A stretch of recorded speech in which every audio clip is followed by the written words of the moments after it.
होगा। और इसलिए युवावस्था में हमारा कर्तव्य है इस दिशा में हम प्रयत्न करें, पुरुषार्थ प्राप्त करें।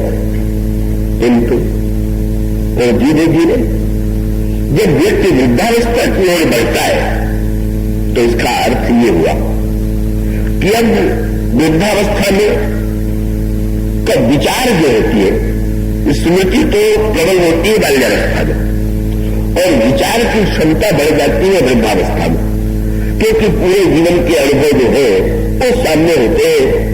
युवावस्था में बाल्यावस्था में व्यक्ति का जीवन उतना अनुभव से भरा हुआ तो होता नहीं। जब बुरा हो जाता है तो संसार की अच्छाई को, बुराई को, अर्थ को, काम को उसने सबको देखा, भोगा, पाया और सबको समझ लिया।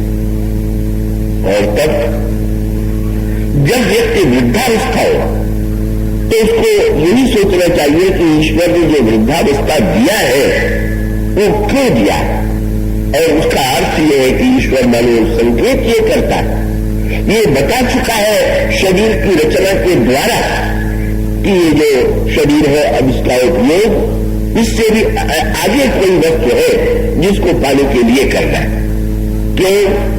मानो वृद्धावस्था के बाद तो मृत्यु आने वाली, तो इसका अर्थ है कि मृत्यु के पहले जीवन का अंतिम लक्ष्य क्या, और इसी का संकेत आपको मिलेगा। महाराज मनु भी बूढ़े हुए, ऐसा तो नहीं है कि कोई बड़ा भक्त हो तो बूढ़ा नहीं होगा, बड़ा कोई ज्ञानी हो तो वृद्ध नहीं होगा, कोई व्यक्ति बड़ा पुरुषार्थी हो तो वृद्ध नहीं होगा। किंतु बस सूत्र यही है कि जब वृद्धावस्था जीवन में आने लगी, महर्षि मनु ने धर्म, अर्थ, काम सभी को जीवन में पूरी तरह से पा लिया और अब उनके मन में विशाल का उदय हुआ।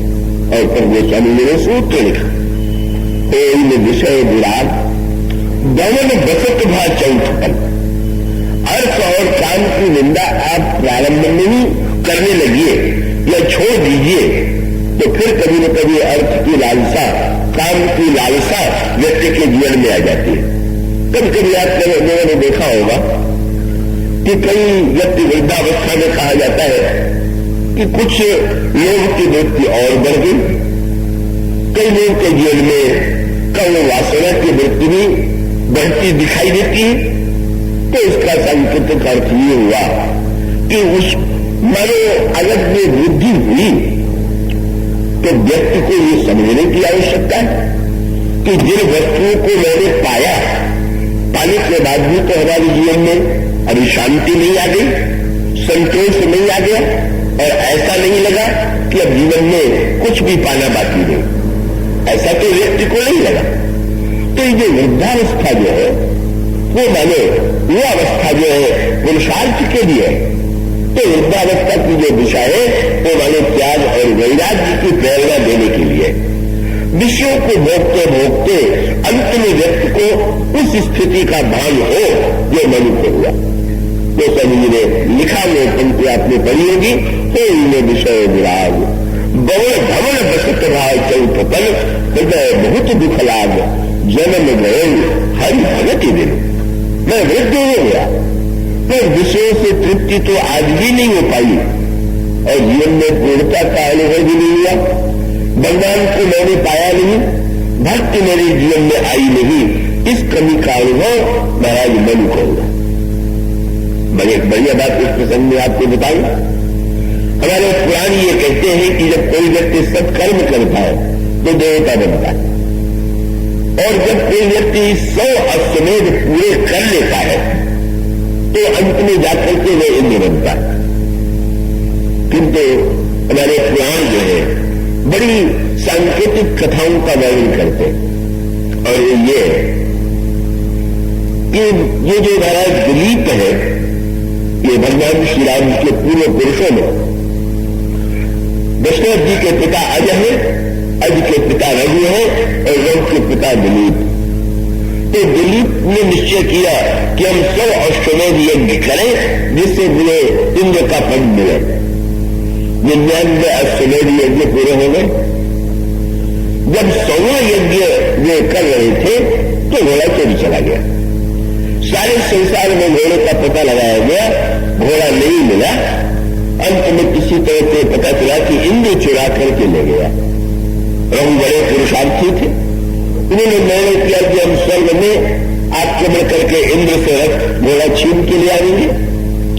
ऋषि मुनियों ने आग्रह किया, आप ऐसा न करें। रघु ने इंद्र पर आक्रमण नहीं किया और वो यज्ञ अधूरा रह गया। इस कथा के अर्थ पर आपने ध्यान दिया। यज्ञ अधूरा रह गया तो अच्छा हुआ कि बुरा हुआ? वैसे को लगता है कि देखो तो 99 यज्ञ होने के बाद 100वां पूरा न हो तो व्यक्ति को कितना कष्ट हो। लेकिन बहुत बढ़िया बात आई क्या, दिलीप ने जब ये देखा कि यज्ञ पूरा नहीं हुआ तो शाम